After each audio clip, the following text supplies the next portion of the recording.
Zone trade licence എല്ലാം ഒരു ദിവസം കൊണ്ടോ അല്ലെങ്കിൽ 2 ദിവസം കൊണ്ടൊക്കെ ചെയ്തു കൊടുക്കാൻ പറ്റും. കമ്പനി സ്റ്റാർട്ട് ചെയ്യുമ്പോൾ അതിന്റെ പ്രോസസ് പീരിയഡ് അല്ലേ, അത് എത്ര കാലം ഉണ്ടാവും? How long the process? Free zone trade licence എല്ലാം നമുക്ക് ഒരു ദിവസം കൊണ്ടോ അല്ലെങ്കിൽ 2 ദിവസം കൊണ്ടൊക്കെ ചെയ്തു കൊടുക്കാൻ പറ്റും.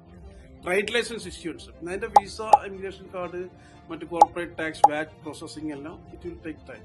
മെയിൻലാൻഡ് അതേപോലെ തന്നെയാണ്. ദുബൈയിൽ മെയിൻലാൻഡ് ലൈസൻസ് എക്സ്റ്റേണൽ അപ്രൂവൽസ് ഒന്നും വേണ്ടാത്ത trading, technical service, project management, അതുപോലുള്ള IT കമ്പനികളൊക്കെ പെട്ടെന്ന് തന്നെ നമുക്ക് within a day or 1.5 day we can issue the licence. ഒരു കമ്പനി സ്റ്റാർട്ട് ചെയ്യണമെങ്കിൽ എത്ര long process, like full company setup നിങ്ങളെല്ലാം ചെയ്തു? ഒരു ഫുൾ കമ്പനി സെറ്റപ്പ് എന്ന് പറഞ്ഞാൽ ഒരു ട്രേഡ് ലൈസൻസ് എടുത്ത് ആ ലൈസൻസിൽ മാനേജർക്ക് എമിറേറ്റ്സ് ID കിട്ടും, അതിന്റെ കോർപ്പറേറ്റ് ടാക്സ്, അവരുടെ വാറ്റ് രജിസ്ട്രേഷൻ, ബാങ്ക് അക്കൗണ്ട് ഓപ്പണിംഗ്, അതുപോലെ എല്ലാ കാര്യങ്ങളും റെഡിയായി കഴിഞ്ഞാൽ മാത്രമേ ഒരു കമ്പനി ഓപ്പറേറ്റ് ചെയ്യാനുള്ള അവസ്ഥയിലാവുള്ളൂ.